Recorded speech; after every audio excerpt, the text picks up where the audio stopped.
শয়তান, শয়তানের বন্ধু। আমাদের সমাজে আমাদের মানুষের ভিতরেই শয়তানের বন্ধু লুকিয়ে আছে। দেখতে মানুষই মনে হয়, তারাও মানুষ, আমরাও মানুষ, সবাই মানুষ।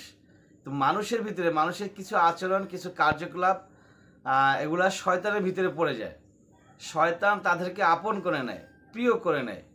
এরকম কিছু মানুষের কথা, অর্থাৎ শয়তানের বন্ধুর কথা আমরা আলোচনা করবো ইনশাআল্লাহ তাআলা।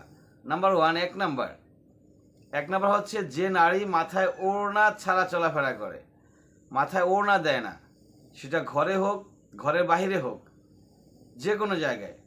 আমাদের সমাজে এখন কিছু নারীরা আছে, তারা ঘর থেকে বের হলে বোরকা পরে, ওড়না পরে, এমনভাবে ঘর থেকে বের হয় যে তার মতো বুজুর্গ হয়তো খুঁজেই পাওয়া যাবে না। অথচ ঘরে আসলে তার ওড়নার কোনো খবর থাকে না, তার হিজাবের কোনো খবর থাকে না। রহমতের ফেরেশতা ঘরে আসে প্রতিদিন, আয়সা যখন এইসব নারীদেরকে দেখে ঘরের ভিতরে যে তারা হিজাব পরিহিত নাই, ওড়না নাই, তাদের পর্দা নাই, তখন সে ফেরেশতা আবার চলে যায় এবং সে শয়তানের বন্ধু হয়ে যায়। শয়তান বলে, যে নারী ওড়না ছাড়া চলাফেরা করে, যে নারী ওড়না পরিধান করে না, সে আমার স্ত্রী। নাম্বার 2, যে অযথা অর্থ ব্যয় করে। শয়তান তাকে আমার ভাই বলছে, অযথা অর্থ ব্যয় করে। এখানে অর্থ ব্যয় না করলেও পারতো। চার দোকানে বসে অযথায় চা খাচ্ছে, সিগারেট খাচ্ছে, পান খাচ্ছে, এটা খাচ্ছে, ওটা খাচ্ছে, শুধু অনর্থক টাকাগুলো নষ্ট করতেছে।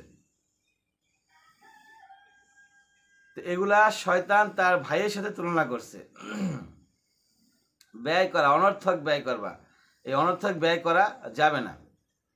যে নামাজে 3 যে নামাজে ইমামের আগে রুকু করে, যে নামাজ পড়তে গেল, ইমামের পিছনে দাঁড়াইলো জামায়াতের সাথে, অথচ ইমাম সাহেব রুকুতে যাওয়ার আগেই সে রুকুতে চলে গেল, রুকু থেকে আগেই উঠে গেল, সেজদায় চলে গেল, সেজদা থেকে আগেই উঠে আসলো। তো ইমাম সাহেবের আগে যদি কেউ চলে যায়, তাহলে সে শয়তানের প্রিয়জন হয়ে যায়। শয়তান তাকে তার ছেলের সঙ্গে তুলনা করেছেন। নাম্বার 4, যে অতিথি আসার পর মুখ ভ্যাংচায়।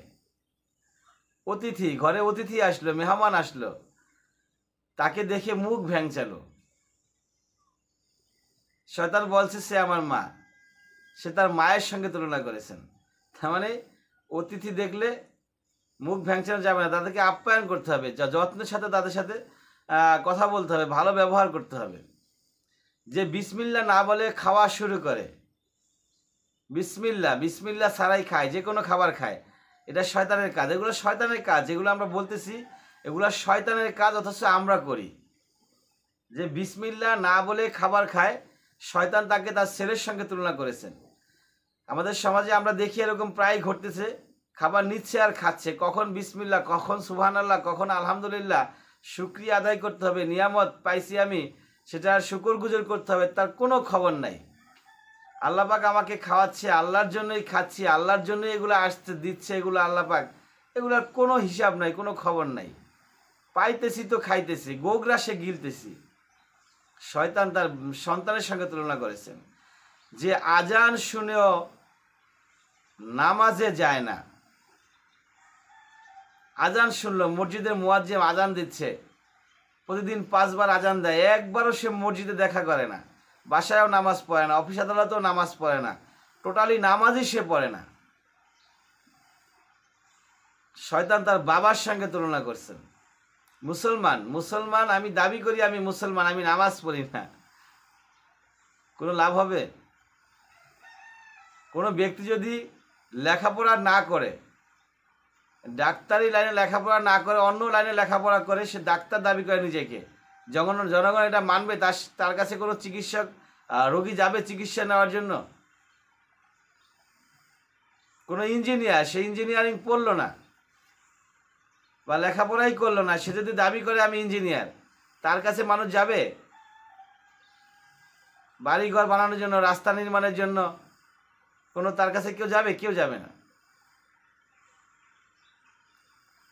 তো একইভাবে আপনি যদি দাবি করেন আমি মুসলমান, আপনি নামাজ পড়লেন না, আপনি রোজা রাখলেন না, আপনি দান সদকা করলেন না, দুনিয়ার মানুষ জানবে আপনি মুসলমান, আপনিও বলতে দাবি করতেছেন আপনি মুসলমান, কিন্তু আল্লাহর কাছে সেই দাবি কোনো কাজে আসবে না।